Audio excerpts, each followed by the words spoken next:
خان کے سپاہی ہونے کی وجہ سے لوگ کس طرح والہانہ آپ کا استقبال کر رہے ہیں۔ دوستوں اور ساتھیوں، میں نے اور آصف نسوانہ صاحب نے کوشش بھی کی کہ ہماری ملاقات ہو سکے، لیکن وہاں پہ جو ہم نے ماحول دیکھا کہ وہاں پہ پہرے لگے ہوئے تھے اور ہمیں اور باقی دوستوں کو ملاقات نہیں کرنے دی گئی۔ لیکن میں ایک بات آپ کے نوٹس پہ لانا چاہتا ہوں کہ اڈیالہ کی ویران جگہ پہ وہاں پہ میں نے سینکڑوں کارکنان، خواتین اور جوان دیکھے کہ جو صرف اپنے چیئرمین سے ایک ملاقات کے لیے وہاں پہ آئے تھے۔ تو دوستوں اور ساتھیوں، بار کا یہ ہمیشہ سے فرض رہا ہے کہ بار نے ہمیشہ ان لوگوں کا ساتھ دیا ہے جن کے ساتھ ریاست ظلم اور جبر کرتی ہے، اور آج پاکستان تحریک انصاف اور اس کی قیادت وکٹم ہے، نشانہ بنی ہوئی ہے۔ تو اس لیے ہمارا یہ فرض ہے کہ ہم ان کا ساتھ دیں۔ لاہور بار نے اپنے تئیں جیل ٹرائل کے لیے بھی کمیٹی بنائی ہے، اور جو فنڈامنٹل رائٹس کی بحالی اور اس کے تمام کیسز میں لاہور بار اپنا رول پلے کر رہی ہے۔ ہم اپنی ریلی بھی نکال رہے ہیں اور ہم ہر طرح سے موجودہ نظام، ابھی دیکھیے کل چیف آف آرمی سٹاف نے خطاب فرمایا ہے، اوورسیز پاکستانی کوئی بلا کے پتہ نہیں وہ کہاں سے لے آئے ہیں۔ جتنی ہماری انفارمیشن ہے تمام اوورسیز پاکستانی تو عمران خان صاحب کے ساتھ ہیں۔ آپ وہاں پہ کچھ بٹھا کے، اور وہاں پہ بلوچستان میں بدامنی ہے، لوگ مر رہے ہیں، قتل ہو رہے ہیں، وہاں آپ کچھ کر نہیں سکتے اور آپ بیٹھ کے وہاں پہ دھمکیاں دے رہے ہیں ان کو۔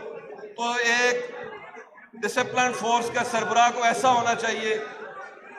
میری آپ تمام دوستوں سے یہ گزارش ہے کہ آپ لوگ متحد رہے۔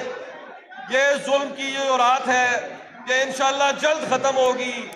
رول آف لا کے لیے آپ قربانیاں دے رہے ہیں، اپنے جذبے سلامت رکھیے۔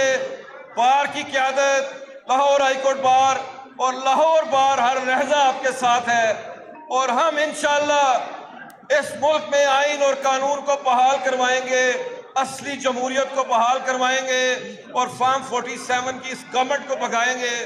ابھی دیکھیے آج پچھلے 10 دن سے چیرنگ کراس پہ آپ کے ڈاکٹرز اور پیرامیڈک سٹاف بیٹھے ہیں، کسانوں کی گرفتاریاں ہو رہی ہیں۔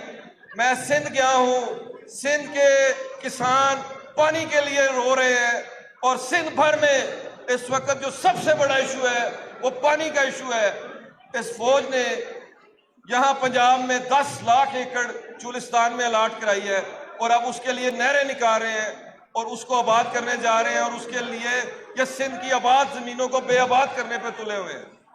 تو یہ ساری جو باتیں ہیں، میں ابھی وقت مختصر ہے،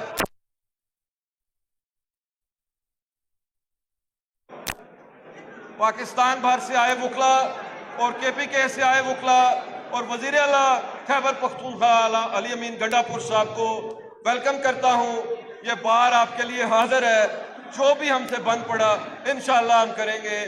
بس میں اپنا جالب صاحب کے ایک شعر کی صورت آپ سے اجازت چاہوں گا۔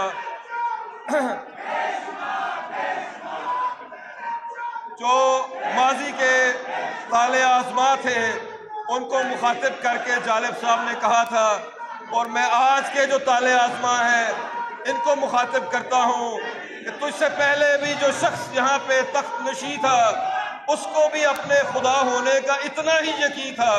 کوئی ٹھہرا ہو لوگوں کے مقابل تو بتاؤ کہاں ہے وہ کہ جنہیں ناز بہت اپنے تئیں تھا۔ بہت شکریہ آپ کا۔